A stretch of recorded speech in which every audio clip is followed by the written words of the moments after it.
Century போட்டோமா செவனேண்டு இருந்தோமான்ட்டு இல்லாமல் Stark கிட்ட வாயை கொடுத்து சூத்த புண்ணாக்கிட்டான் நம்ம ஜெய்ஸ்வால். சும்மா விட்டுருந்தா அவனே போயிருப்பான்.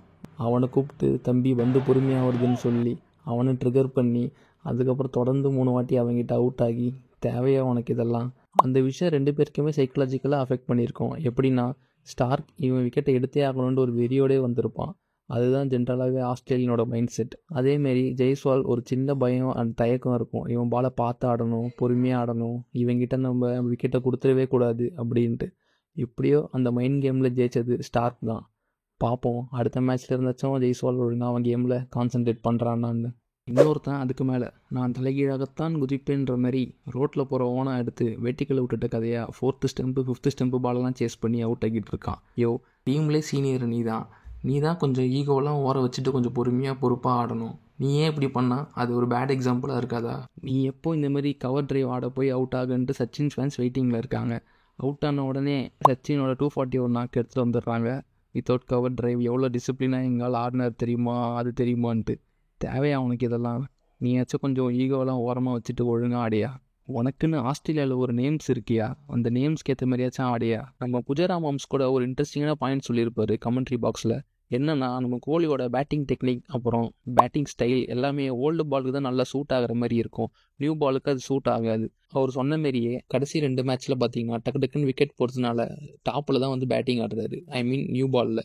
அதேமாரி நீங்கள் பேர்த்தில் பார்த்தீங்கன்னா ஜெய்ஸ்வாலும் கேலும் ஆடி பாலை நல்லா ஓல்டு ஆக்கிட்டாங்க. ரொம்ப ஓவர்ஸ்க்கு அப்புறம் தான் கோலி வந்தார். அப்போ தான் வந்து செஞ்சுரியும் போட்டார். ஸோ இதை இந்தியன் டீம் கொஞ்சம் மைண்டில் எடுத்துட்டு அதுக்கேற்ற மாரி ஆடினா நல்லாயிருக்கும். இதான் வேதா.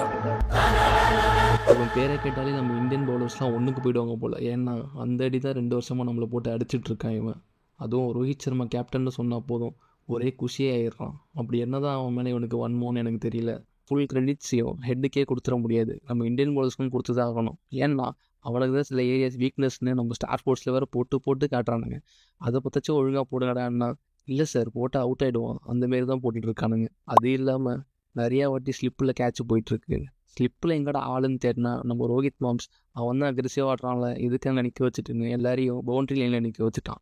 உங்கள் கேப்டன்சியை பார்த்து நான் வேக்கேன். ஒருத்தனே சமாளிக்க முடியல, இதில் வேறு இந்த தூங்கி இருந்த ஆடை வேறு எழுப்பி விட்டுட்டானுங்க. இவனும் ஃபார்முக்கு வந்துட்டான். இனிமேல் இவங்க 2 பேரையும் சமாளிக்கிறதே பெரும்பாடாக இருக்கான். இன்னும் 2 பேர் சைலண்ட்டாக ஸ்கேம் பண்ணிட்டு இருக்கிறாங்க. பார்க்குறேன்டா, நானும் பார்க்குறேன். இன்னும் எத்தனை மேட்ச் இந்த மாதிரி ஸ்கேம் பண்ணிட்டு இருக்க போகிறீங்கன்ட்டு. இந்தியாவுக்கு இந்த சீரீஸில் ஸ்டாண்ட் அவுட்டாக பர்ஃபார்ம் பண்ண பிளேயர்ஸ் யாருன்னு பார்த்தா 2 பேர் தான்.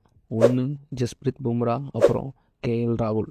இந்தியாவுக்கும் ஆஸ்திரேலியாவுக்கும் என்ன டிஃப்ரென்ஸ் நீங்கள் கேட்டிங்கன்னா நான் பும்ரான்னு தான் சொல்லுவேன். ஏன்னா அந்தளவுக்கு இருக்குது பும்ராவோட இம்பேக்ட். அவன் போடுற ஒரு பாலும் தங்கத்துக்கு சமம் தான் சொல்லணும். கரெக்டான லைன் அண்ட் லென்த்தில் போட்டு இடிச்சு தள்ளுறான். யாருக்கு என்ன வீக்னஸ்னு அதை அனலைஸ் பண்ணி அந்த லைனில் போட்டு தூக்கி தள்ளிட்டு போயிட்டே இருக்கான். இப்போ இருக்கிற ஒரே ரீசன்னால தான் இந்தியா இன்னும் ஃபைட் பேக் பண்ணிட்டு இருக்காங்கன்னே சொல்லலாம். இல்லைனா ஆஸ்திரேலியா ஈஸியாக 3-0 இல்லை 4-0 அடிச்சு தள்ளிட்டு போயிட்டே இருப்பாங்க. அடுத்தது கேஎல் ராகுல். ஆல்மோஸ்ட் அவனோட ஓப்பனிங் ஸ்பாட்டை சீல் பண்ணிட்டான்னு தாங்க சொல்லணும். எவனும் கனவுல கூட இந்த பொசிஷனில் ஆடுறதா நினச்சி கூட பார்க்காதீங்கன்னு சொல்லாமல் சொல்லிட்டான். அவனோட நாக் மட்டும் இல்லைனா இந்தியா கண்டிப்பாக ஃபாலோ ஆன் அவாய்ட் பண்ணியிருக்க மாட்டாங்க. ஜடேஜாவை 2 மேட்சை ஏன் ஆட வைக்கலன்னு எனக்கு ஒன்றுமே புரியல. அட்லீஸ்ட் இந்த மேட்ச்சுக்கு அப்புறமாச்சும் இந்தியன் டீமுக்கு புரிஞ்சிருக்கும் ஏன் இந்த தப்பு பண்ணோன்ட்டு. ஏன்னா இந்தியன் வந்துட்டா தான் அவன் பவுலிங் ஆல்ரவுண்டர், ஓவர்சீஸ்னால் அவன் பேட்டிங் ஆல்ரவுண்டர் தான். பவுலிங் அந்தளவுக்கு இருக்காது, ஆனால் ஃபீல்டிங்கும் பேட்டிங்கும் தரமாக இருக்கும். இவங்க 2 பேர் மட்டும் இல்லைனா இந்தியாவுக்கு எப்போவோ பால் ஊற்றிருப்பாங்க.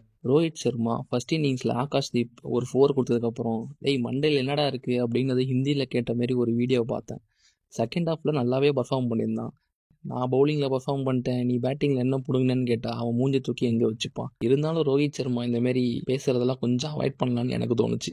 அவ்வளோதான் சோலி முடிஞ்சுன்னு நினச்சிட்டு இருக்கிறப்ப ராகுல் பும்ராவும் விவிஎஸ் ஆகாஷ்தீப்பும் தான் நம்ம மேட்ச்சுக்கு திருப்பி கொண்டு வந்தாங்க. சத்தியமாக நான் நினச்சி கூட பார்க்கல இவங்க 2 பேர் சேர்த்து ஃபாலோ ஆன் அவாய்ட் பண்ணுவாங்கன்ட்டு. அவாய்ட் பண்ணதுக்கப்புறம் ட்ரெஸ்ஸிங் ரூமில் செலிப்ரேஷனை பார்க்கணுமே. ஸ்டார்டிங்கில் பார்க்குறப்ப ஒரு காலத்தில் ஜெயிச்சுட்டு வின் பண்ணி செலிப்ரேட் பண்ணுவோம். இப்போ என்னென்னா ஃபாலோ ஆனவங்க செலிப்ரேட் பண்ணுறீங்கன்னு இருந்துச்சு. ஆனால் நம்ம ஃபாலோ ஆன் அவாய்ட் பண்ணதுக்கப்புறம் ஆஸ்திரேலியா பேட்டிங் வந்து டப்புன்னு அவுட் ஆகிட்டாங்க. இதுவே நம்ம ஃபாலோ ஆன் அவாய்ட் பண்ணாமல் இருந்திருந்தா திருப்பி நம்ம தான் பேட்டிங் ஆடிருப்போம். சொல்ல முடியாது, கம்மி ரனில் அவுட் ஆகி இன்னிங்ஸ் டிஃபீட்லேயே தோற்றுருப்போம். ஸோ அந்த ஃபாலோ ஆன் அவாய்ட் பண்ணது எவ்வளோ முக்கியம்னு மேட்ச் முடிஞ்சதுக்கப்புறம் தான் எனக்கே தெரிஞ்சுது. ஆஸ்திரேலியா செகண்ட் இன்னிங்ஸில் அவுட் ஆகிறத பார்த்தோன்னே எனக்கு ஒரு சின்ன நப்பாசம் வந்தது. அதான் பந்த் நிதிஷ் ரெட்டிலாம் இருக்காங்களே, நல்லா சாத்துன்னு சாத்தி காபா 2021 சீன்ஸை திருப்பி ரீக்ரியேட் பண்ணிடலான்ட்டு. ஆனால் குறுக்க இந்த கௌஷிக் வந்தான்ற மாரி இந்த மழை வேறு திருப்பி வந்து எல்லாத்தையும் சொதப்பிருச்சு. ஒரு வழியாக டெஸ்ட் மேட்சை ட்ராப் பண்ணிட்டோமேன்னு சந்தோஷப்பட்டு முடிக்கிறதுக்குள்ளே அஸ்வின் அண்ணா ரிட்டையர்மெண்ட்னு ஒரு பாம்பை தூக்கி போட்டுட்டார். மேட்ச் அப்போவே நடுவில் விராட்டும் அஸ்வினும் ஹக் பண்ணுற மாரி ஏதோ ஃபுட்டேஜஸ்லாம் வந்துட்டு இருந்தது. அப்போவே எல்லோரும் ட்விட்டரில் போட ஆரம்பிச்சிட்டாங்க அஸ்வின் ரிட்டையர் ஆக போகிறாருன்ட்டு. நான் அதெல்லாம் எதுவும் பெருசாக கண்டுக்கல. பார்த்தா கொஞ்ச நேரத்துலேயே அஃபிஷியலாக நியூஸ் வந்துடுச்சு அஸ்வின் ரிட்டையர் ஆகிட்டாருன்ட்டு. ரொம்ப கஷ்டமாக தான் இருந்தது. அதுவும் ட்ரெஸ்ஸிங் ரூமில் வர வீடியோஸ்லாம் பார்த்தேன். அதெல்லாம் பார்த்தோன்னே என் கண்ணில் ஜலம் வந்துருச்சுரா அப்படின்ற அளவுக்கு தான் எனக்கு ரொம்ப கஷ்டமாக இருந்தது. ஸ்டார்ட்னு ஒன்று இருந்தால் எண்ணுன்னு ஒரு பாயிண்ட் இருக்கும். அது எல்லாருக்குமே தான். அஸ்வினோட லெகசியை கண்டிப்பாக யாராலையுமே ரீப்ளேஸ் பண்ண முடியாது. அவரோட இம்பேக்டை பற்றி சொல்ல ஒரே ஒரு எக்ஸாம்பிள் சொல்கிறேன். 2016 தான் கோலியோட ட்ரீம் இயர்னு சொல்லுவாங்க. டெஸ்ட், T20, ODI எல்லாத்துலேயுமே பேய் ஃபார்மில் இருந்தார். ஆனால் அஸ்வின் அந்த இயர்லேயே ICC cricketer of the year, அப்புறம் ICC test cricketer of the year அப்படின்னு 2 அவார்டும் வாங்கியிருப்பார். அதிலே தெரிஞ்சிருக்கும் அவரோட இம்பேக்ட் எந்த அளவுக்கு இருந்திருக்கும்னு. அவரோட ரெக்கார்ட்ஸ் பற்றி பேசணுன்னா பேசிகிட்டே போனால் அவ்வளோ ரெக்கார்ட்ஸ் பண்ணியிருக்காரு மனுஷன். என்னதான் அஸ்வின் அடுத்த 2 வருஷம் இல்லை அதுக்கு மேலே கூட ஐபிஎல் விளையாடினாலுமே அவரை ரெட் பாலில் ரொம்பவே மிஸ் பண்ணுவோம். அதுவும் நம்ம ஹோம் மேட்சஸில் ரவி இந்திரன் அப்புறம் ரவிச்சந்திரன் அந்த காம்போ ரொம்பவே மிஸ் பண்ணுவோம். ஆனால் ஒன்று, அஸ்வின் ரிட்டையர் ஆனதுக்கு உலகத்திலே 2 பேர் தான் சந்தோஷப்பட்டிருப்பாங்க. ஒன்று அனில் கும்ப்ளே, ஏன்னா most wicket by any Indian in test அந்த ரெக்கார்ட் சேஃபாக இருக்குது. இன்னொன்று யாருன்னா அது நம்ம பென் ஸ்டோக்ஸ் மாமா தான். அஸ்வின் கிட்ட மட்டுமே 17 வாட்டி அவுட் ஆயிருக்காப்புல. அடுத்த வாட்டி இந்தியா வரப்ப கொஞ்சம் ஜாலியாகவே தான் வருவார்னு தான் சொல்லணும். என்னதான் அஸ்வின் துப்பாக்கியை பிடிங்க வாஷின்னு பாலை கொடுத்தாலுமே வாஷி அஸ்வின் கொடுத்த இம்பேக்டை கொடுப்பாரா, அஸ்வினோட லெகசியை கேரி ஃபார்வர்ட் பண்ணுவார்ன்றது ஒரு கேள்விக்குறி தான். பார்ப்போம் ஃபியூச்சரில் என்ன நடக்குதுன்னு.